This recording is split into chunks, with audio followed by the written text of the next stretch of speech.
1942 viceroy கவர்மெண்ட்ல இருக்கும்போது தொழிலாளர் துறை அமைச்சரா இருக்கார். 1942 நவம்பர் 27 7வது இந்திய தொழிலாளர் மாநாடு உருவாக்குறார். இன்னைக்கு ஆபீஸ்ல அரை மணி நேரம் கூட வேலை பார்த்தா நம்மளாம் கடுப்பாகிறோம். 8 hours தானப்பா டியூட்டி, நான் ஏன்ப்பா கூட நிக்கணும், கூட 1 மணி நேரம்னா ஓட்டி கொடுங்க அப்படின்னு கேட்கிறோம் இல்லையா? அந்த கேட்கறதுக்கான முதல் சட்டத்தை ஏற்றுனது அம்பேத்கர். அதுக்கு முன்னாடி 14 மணி நேரம் வேலை பார்க்கிற சட்டம் இங்க இருந்திருக்கு. தொழிலாளர்களுக்கு 8 மணி நேரம் வேலை வாங்கி கொடுத்தது மட்டும் கிடையாது, அகவிலைப்படி, தொழிலாளர்களுக்கான காப்பீடு, இஎஸ்ஐ மருத்துவத்தில் எத்தனை ஏழை தொழிலாளிகள் போய் மருத்துவம் பார்த்து தங்கள் உடம்பை சரி பண்ணிக்கிறாங்க.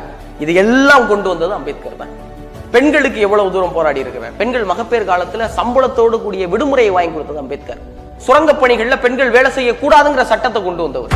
தொழிலாளர் நலனுக்காக இன்னைக்கு முத்தரப்பு பேச்சுவார்த்தை நடக்குது இல்லையா? ஒரு பெரிய தொழிற்சாலை ஏதாவது ஒரு பிரச்சனைனா தொழிலாளி, முதலாளி, அரசாங்கம் 3 பேர் உட்கார்ந்து பேசுங்கப்பா, பேசி தீருங்கப்பா, ஸ்ட்ரைக் எல்லாம் வேணாம், ஸ்ட்ரைக் அடிக்கடி பண்றதும் தப்பு, அதுக்காக ஸ்ட்ரைக் பண்ண கூடாது